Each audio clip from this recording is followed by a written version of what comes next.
Hey, welcome back, everybody. It's time once again for another episode of Living Hope, a weekly journey designed to provide education, hope, inspiration, all that and more for those living with pancreatic cancer.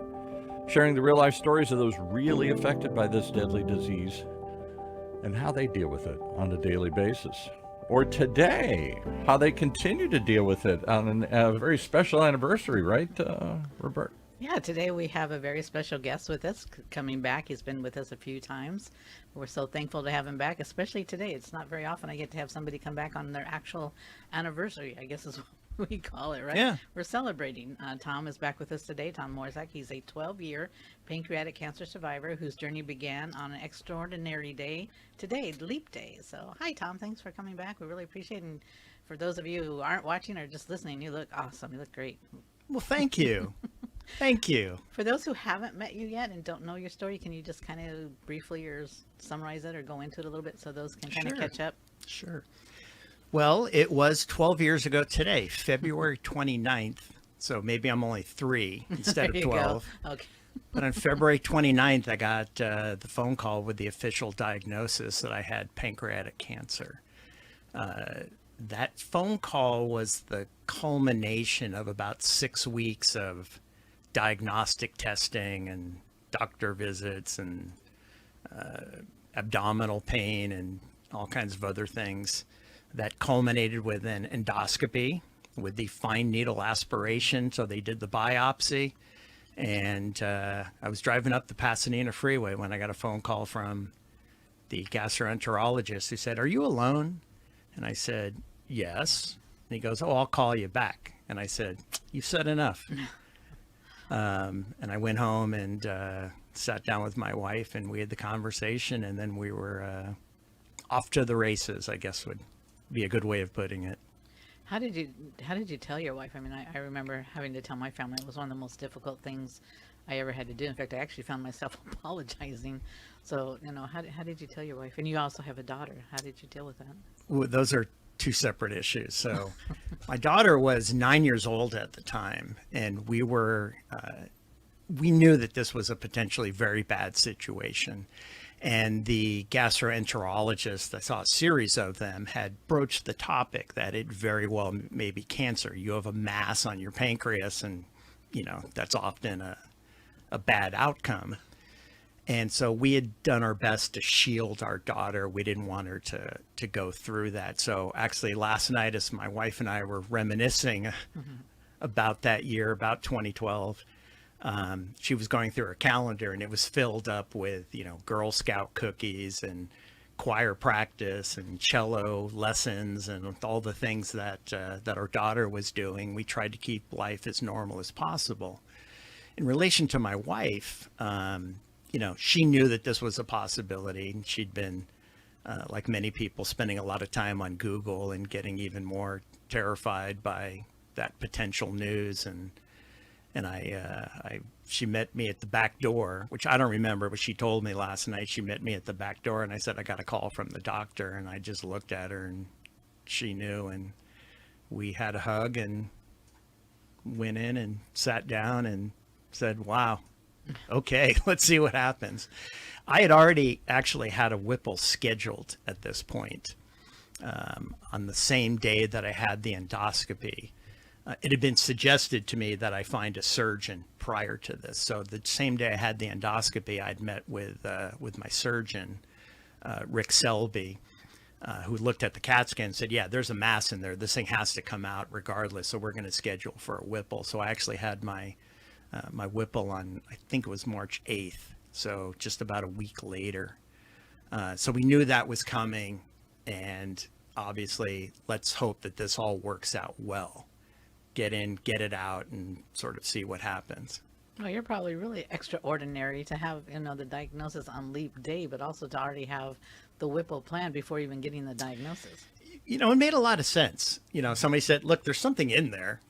We can see it. We don't know exactly what it is, but it's going to have to come out." It was at the head of my pancreas, and it was blocking the bile duct that was coming out of the pancreas, which is what was causing me pain. And it was, very likely as a result of where that tumor was located, and the fact that I was exhibiting symptoms that got me in for the diagnostic test and the eventual diagnosis, that's probably a big reason why I'm here. You know, very, very unlucky to have this happen, and very lucky to have it happen where it did, so that I had an ability to get to it before it spread. And even with that, it was right up against the portal vein. Back then, very few people were doing surgeries when you had the portal vein involved. And my surgeon, who had been doing this for years, had lost count of how many he had done. He actually had to bring in a second surgeon to help him out to get that tumor off the edge of the portal vein. And, you know, so it all made sense. And, you know, the way that I had approached it from the beginning was, okay, I have a problem. I have a stomach ache. Oh, well, it seems like my pancreas is involved in this based on the blood readings and the insanely elevated enzyme levels that were being exhibited. And then, you know, little by little by little, okay, deal with it on a step-by-step basis. And when one of the doctors suggested that, you know, you probably want to get a surgeon, this is going to have to come out. Okay, that was the next step, find somebody. And we kind of crowdsourced it and found a great guy. And, you know, just a combination of all of the, you know, the things that happened to me and the resources, mainly the friends and family that I was able to access to get the best medical care in the world, arguably. That brings me to today, 12 years later. One very lucky and one very happy guy. Yeah, well, I was ecstatic to have you here. I've watched you go through a lot, and it's just great to have you and see you here on your 12th anniversary and celebrating and looking so good and doing so well. Is your life pretty back to normal? You have a different normal than you had before the diagnosis? So two ways of looking at that. You know, so I had my surgery in March of 2012. I started there was a number of lymph nodes that were involved. I think it was 5 lymph nodes were positive. So we knew we had to do the adjuvant chemotherapy treatment. So in May, I started chemo. I was on FOLFIRINOX. I was one of the early FOLFIRINOX users, so to speak. And that lasted up until late October. And obviously that affects your life, as you well know, deeply. No, and I was quote unquote functioning through a lot of this. I went to work almost every day, except when I was in the hospital getting infusions. I wore the pump into work. And I wasn't maybe the most productive employee at that time, but I made it into work most days and got through. And by the end of the year, I was starting to feel better. My neuropathy, fortunately, had dissipated largely after 6 or 8 weeks after finishing the protocol. And then I entered 2023 and I decided I was going to start playing golf again. And I did. And, getting your energy back and, all sort of the normality of life, it takes quite a while for that to happen. At least it did for me. But I think I did get back to largely a normal life. I'm very lucky in terms of, while your ability to process food is forever changed after a Whipple, I can basically eat what I want. I eat, I have a sort of a normal diet and probably should be a little bit better diet. I shouldn't eat as many cheeseburgers as I do, but I do. And I can, go out and carry my golf bag and walk 18 holes. I have enough strength and energy to do that. I am, affected by this on a daily basis. You have abdominal pain because of digestive issues. So that's just sort of a constant reminder that pops up on a very regular basis. I also have sort of mystery illnesses that take me down. We were talking about this earlier. I got sick a week and a half ago. Not sure I had a cold, but, I was laid out on the couch for 3 days. And I'm still kind of sort of recovering. And that seems to happen 3 or 4 times a year. Just I call it the hit by a truck syndrome. And I'm positive that's related to, everything that I went through and related to this disease. But essentially, I can do what I want. I have to be careful about certain things. I have to be cognizant of infections. I was in the hospital a year ago with a bacterial blood infection that led to sepsis, and that took me off the grid for quite a few weeks. But I travel, I play golf, I go fly fishing, I do everything, and I approach every day with a level of appreciation and gratefulness that I did not have before. It certainly, going through this process, has given me a different outlook on life, and to appreciate that things can change on a dime. I mean, I literally woke up one day and I had a stomach ache out of nowhere, had no idea. And from that day on, my life changed. And the fact that I've been able to get through that, to power through that, both physically and emotionally, has led me to the point where I appreciate that, every day is a gift. Everybody that you surround yourself with and that you have the ability to interact with and care for and love and provide for and share with, everything's a gift. And that's a beautiful place to be as far as I'm concerned. It is, and I know people don't understand when I say this, and but it's like getting diagnosed with pancreatic cancer. It wasn't the worst thing that ever happened to me. In some ways, it was actually the best thing that ever happened to me, because it changes you. It makes you appreciate. I mean, just smelling the coffee, smelling the roses, just seeing. I mean, going out and seeing the rainbow, or seeing the clouds, or even the rain, or whatever. It makes you appreciate life and people so much more. Mm-hmm. That I know when I say that, people look at me like they're going to put me in the little white jacket and take me away. But, you have to, I think you have to go through it to understand that. I think you're exactly right. Anytime you go through a life-threatening situation like this, and obviously getting a cancer diagnosis, and particularly getting a pancreatic cancer diagnosis, is not everybody makes it out of it. And the lucky number of people that do, it changes your life. And I certainly don't wish it on anybody, and I'm sure you don't wish it on anybody, but we've been able to take the experience and to turn it into something productive, and to change our outlook on life. You're super active and committed to serving the community of pancreatic cancer patients. I tip my hat to you, and I wish I didn't have to work and I had more time to do it. That, quite frankly, is something I plan on doing in retiring, is devoting a lot more time to the cause, working with patients, working with the organizations that try to help us out. But in the meantime, that outlook of appreciation and beauty and, occasionally grace, as you're able to share your experience and to take your experience and to appreciate everything that we've been given here on God's green earth, that's a good thing. Yes. I can't really see it any other way. No, you're 100% right. It's not something I would wish on my worst enemy, but at the same time, for myself, and I wish, my family didn't go through it, but for myself, it has been a blessing. I'm not sure my children and my husband would agree, but it's just something that changes you forever, and people don't understand unless they've been through it. But right.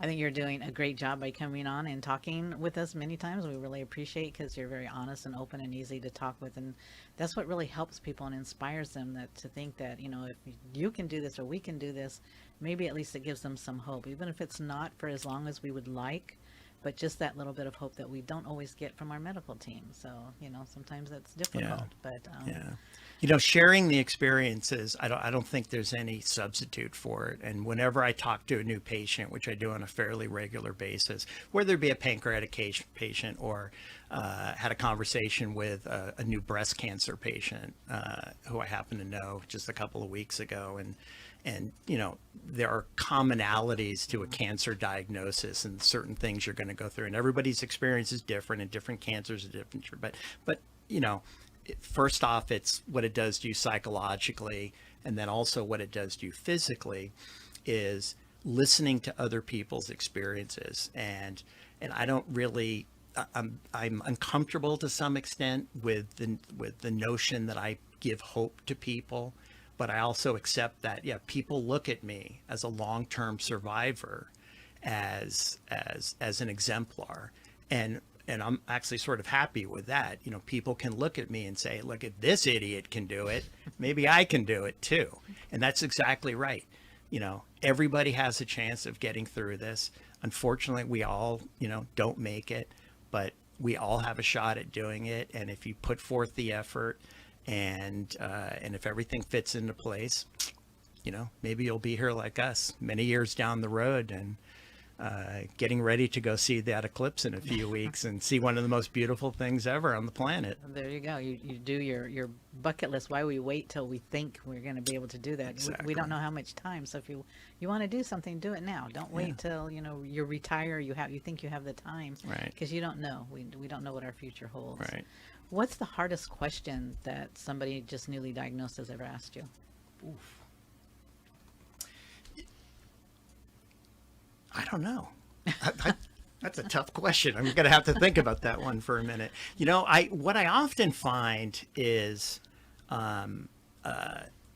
people who are newly diagnosed don't know what to ask, right? Mm-hmm. So I have a series of points that I make to people initially. It's like, this is what you can expect. Here's what I went through. And I believe you will go through a somewhat similar, at least in terms of procedures. And this is what it's like to undergo chemo. And these are the possible side effects you're going to have. And I always mention Whipple attacks. You talked about how doctors don't share certain things with you. Doctors never tell you about Whipple attacks. Right. That's something you hear about from patients. And I say, write down the name of this drug, hyoscyamine, get some of that in case you have a Whipple attack. So there are certain things, a lot of people are just fearful and afraid, and that's completely understandable. It's with any situation that's brand new, you've never been through, you don't know what to expect, is to have somebody say, okay, here's what's going to happen.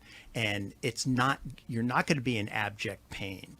And the chemo may knock you out, but you're going to be able to get up, and et cetera, et cetera, et cetera. It is not going to, put you onto the ground and just lay you out completely. That does happen sometimes, but it probably won't. And you'll be able to do things as you go through it, and to give somebody some understanding of what it's all about. That's how I approach it. In terms of difficult questions, I can't answer the question. No, I'm sorry. No, don't be sorry. Yeah. I was just curious because I know I get asked a lot, and I don't have an answer for is, why are you still surviving, or what did you do? What did you do different that you're surviving and maybe my loved one didn't? To me, Right. That's a question. It gets me every single time because it's not an answer I really have. The only thing I can say is God isn't done with me. Right. But that's not something a lot of people want to hear. Some people don't want to hear it. Some people do. Yeah. I remember when I was undergoing treatment, and there were, prayer groups that were set up for me. And I'm not particularly religious, but I thought, that's great. Thank you very much for doing that. But in terms of that question and how I deal with it, the only honest answer that I have for people is I was very lucky. Yeah. Look, you get pancreatic cancer, you're unlucky. It is an unlucky draw of the cards, right? It's a crappy poker hand. Play it and see what happens. And sometimes you win and sometimes you don't. And we know that going in, but you still got to play the game. The fact that I was lucky, I didn't deserve it. I don't know why I'm one of the people that has made it all these years, but I'm very happy. And it could be you or you or you. Everybody fits into the same situation as I do. There's hope. There's hope for everybody. It's interesting you say that because I've always felt, a lot of people that we've lost, they deserve to live much more than I do. And, so that's always really hard when we lose them. Yeah. And you're thinking, why? Right. But it's not something like you said. It's not for us to decide. No. And however you attribute it, whether you attribute it to a higher power or to just random dumb luck, quality science, whatever it may be. Combination of everything. A combination of everything. But I think at the end of the day, I was just extremely lucky, and I don't know why. But I'm very, very pleased, and people around me are pleased, and I do everything to pay back, to provide something to the world, because I've been blessed with this extended period of life, essentially. Yeah, and I think you do a good job of it. Like I said, you've done a lot of things. I know you're big with Hirschberg Foundation, and very happy to see a lot of the events and stuff they do there. But just talking with others and getting the word out there. And you said something about like said the poker game, and it made me think of Randy Pausch had said. It's not the cards you're dealt, it's how you deal with them. It's how you play them. So. Exactly, right? Life throws things at you. The pipe springs a leak. There you go. Okay, let's deal with it. What are you going to do? Maybe you can fix it, or you got to call the plumber, or you got to evacuate the house because there's 2 feet of water on the floor. Whatever it may be, you deal with the situation. And, there is... Look, some situations are worse than others, and some situations are scarier. But, I like to think that I can provide some support to somebody who's going through what I once went through. And I do that as often as I can. And groups like Hirschberg refer people to me, or, friends of a friend to a friend. People will just call me randomly. And I will give them all the time that I possibly can to share my experience, to try to offer some hope, and just to walk somebody through the process. Knowledge is power. Yeah, I agree, because that's at least when I was diagnosed, it wasn't out there a lot. The doctors weren't telling us, giving us this power or even this hope. So to have somebody else, and when I met my first survivor, I was like, oh my God, there is a survivor outside there. So it's really good to share that and let them know. For me, I want to know everything I have to face, but that doesn't mean you have to beat me up about it. I don't have to hear it all the time, but put it on the table so I know what I am dealing with, so I know how to move on from there. And I think if doctors could just do that, and I understand why maybe they don't, but so it's good to have survivors like us around who you may not want to hear the truth sometimes, or the ugly of it, but I think you have to, so that you can fight it. I think that's very true. And also, not to denigrate doctors, they have skills that I can't imagine, this and that. But in some ways, doctors are mechanics, right? And particularly the surgeons. So you bring in the car, they open the hood and they fix it, and you drive out the door and they're like, my job is done. Okay, great. You did a great job, but there's more to keeping that car running, and to making sure that it's running at peak performance and all that type of thing. And there are tricks of the trade that they don't know. There are tricks of the trade that the oncologists don't know, and the nutritionists and this and that. And that's where the patient information, someone who's actually lived through it, and all of the variables that come into play, and all of the knowledge and information that I've gotten from the hundreds and hundreds of other patients that I've talked to, sharing that information and being able to answer questions when something weird or whatever happens to other people out there. Say, oh yeah, I've heard about that, and here's where you can get information, or here's what this person did, or here's what I did to deal with that. That's an important part that people, for all kinds of different reasons, don't want to get into. And that's one of the first things I encourage cancer patients, is find someone who's going through it. If it's pancreatic cancer, I'll talk to you. If you don't like me, I'll find somebody else. If it's breast cancer, find another woman who's going through it. Find a support group. Just try it. You may not like it, and it may not be for you, but I really encourage you to try it, because being in that environment, that sharing, caring, loving environment, and the bits of information that you're not going to hear from medical professionals really go a long way. I'm a true believer in that.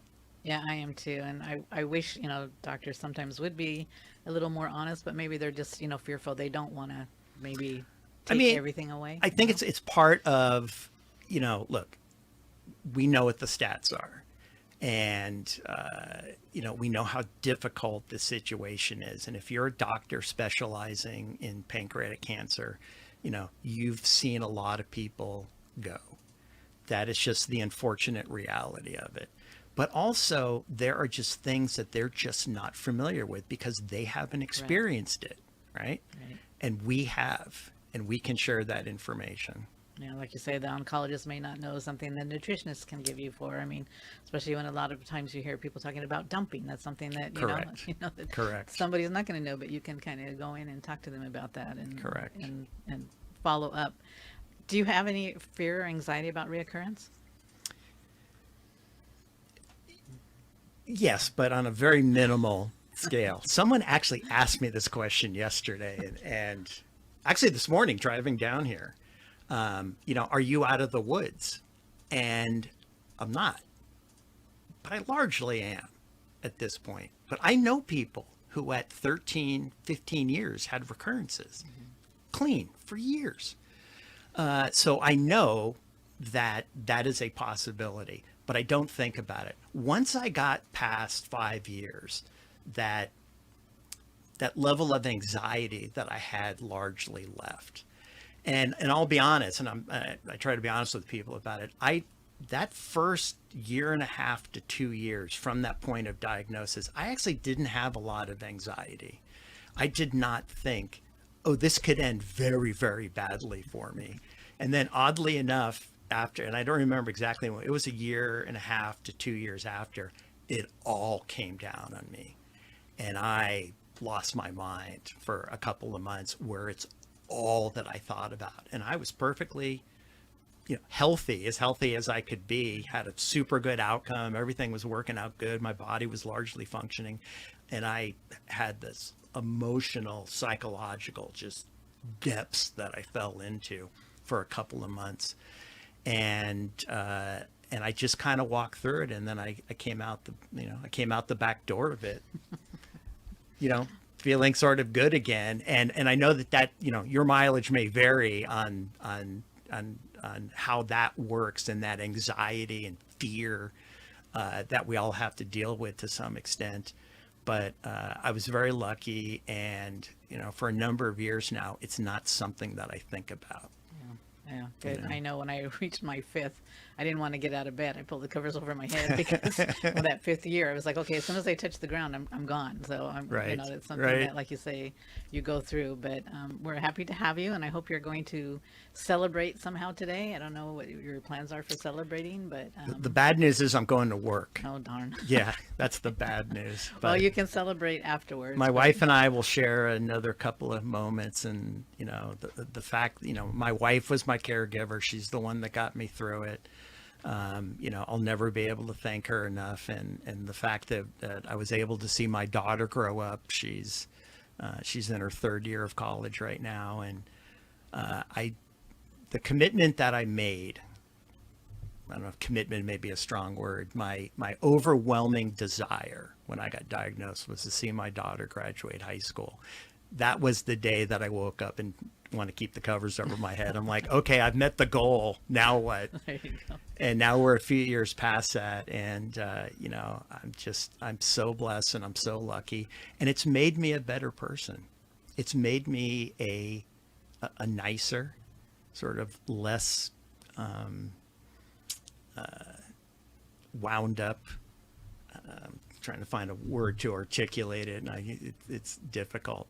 I'm just more relaxed when I deal with people, and I'm not as stressed out. Gone, right? Yeah, the road, exactly.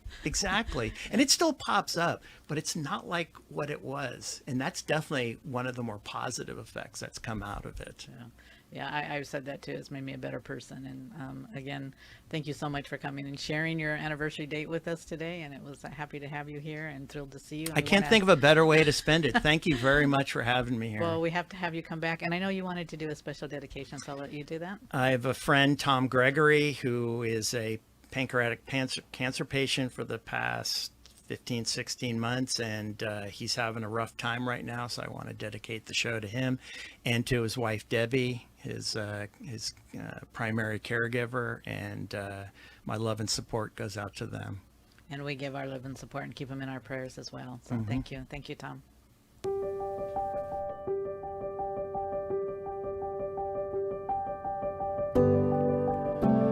Wow, we were there for the 12th anniversary. Come back, we got more stories like this to share on Living Hope, a weekly journey designed to provide hope, inspiration, and education for those living with pancreatic cancer. And if you know somebody who is starting the journey or needs some help along the way, lots of resources. We pass them on each and every week. Let's go with the Hirschberg Foundation this week. Pretty simple to find them, pancreatic.org. Just spell it out, pancreatic.org. And you can talk to someone like Thom about what you're going through and what you're facing and the journey ahead. As we continue this journey,